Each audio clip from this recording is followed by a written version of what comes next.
Depuis l'installation du bureau définitif de l'Assemblée nationale, le professeur Vital Kamerhe, président de cette institution, a pris l'engagement d'accompagner l'action du gouvernement à travers le contrôle parlementaire et le vote des lois nécessaires pouvant permettre la matérialisation des différentes réformes conformément à la vision du chef de l'État Félix Antoine Tshisekedi Tshilombo. C'est dans ces cadres que le speaker de la Chambre basse du Parlement a ouvert la porte ce jeudi 15 août 2024 au ministre d'État, ministre de la Justice et garde des Sceaux, Maître Constant Moutamba, venu déposer pour rappel quelques textes de lois importants dont l'adoption ou la promulgation sont en souffrance. Dans son plaidoyer auprès du professeur Vital Kamerhe, il a sollicité l'implication du bureau de l'Assemblée nationale pour réexaminer ces textes et demander leur promulgation afin de lui permettre d'entamer plusieurs réformes.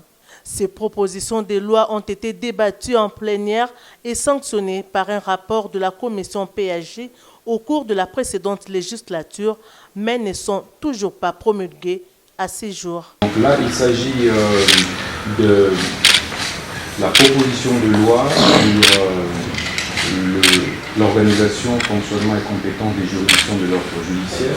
Proposition de loi qui a été examinée déjà sur le Conseil supérieur de la magistrature.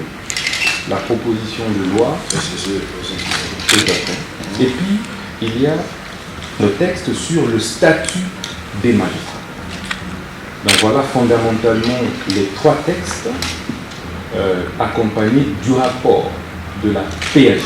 Et puis nous allons également, honorable président, vous transmettre aujourd'hui même la loi sur le barreau.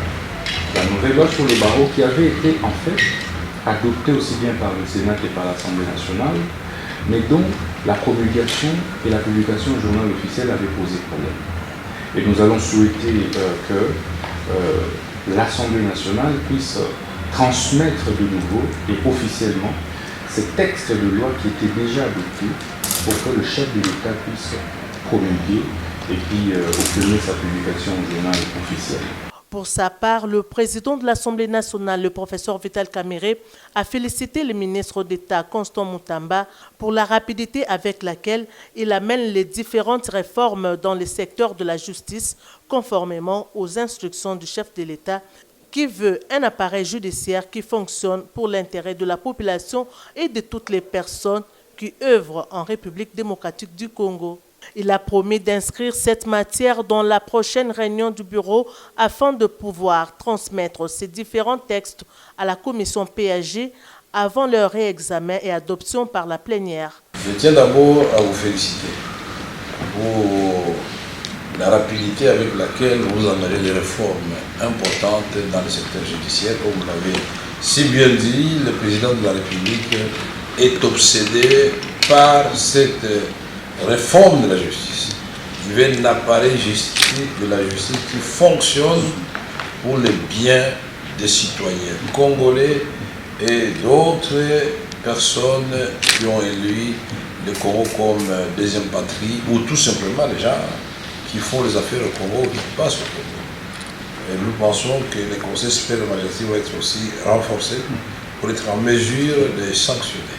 Nous aurions voulu aussi que dans la suite de toutes ces réformes, que vous puissiez aussi nous donner de la matière pour qu'il y ait une proposition de loi, pourquoi pas un projet de loi qui vient du gouvernement sur les conditions de travail des magistrats et du personnel de la justice. On va bien sûr demander qu'ils travaillent très fort et dans l'honnêteté, mais l'État doit aussi être correct avec eux. Un magistrat, ce n'est pas n'importe qui. Il doit être mis dans des conditions où il travaille. Nous allons traiter ceci avec l'ensemble des bureaux, parce que je vois qu'il y a déjà un rapport de la PAG qui est là, la commission administrative et juridique qui avait déjà siégé là-dessus, dans le cas de la continuité de l'État. Et j'informerai certainement la plénière qui est souveraine de ceci et puis voir comment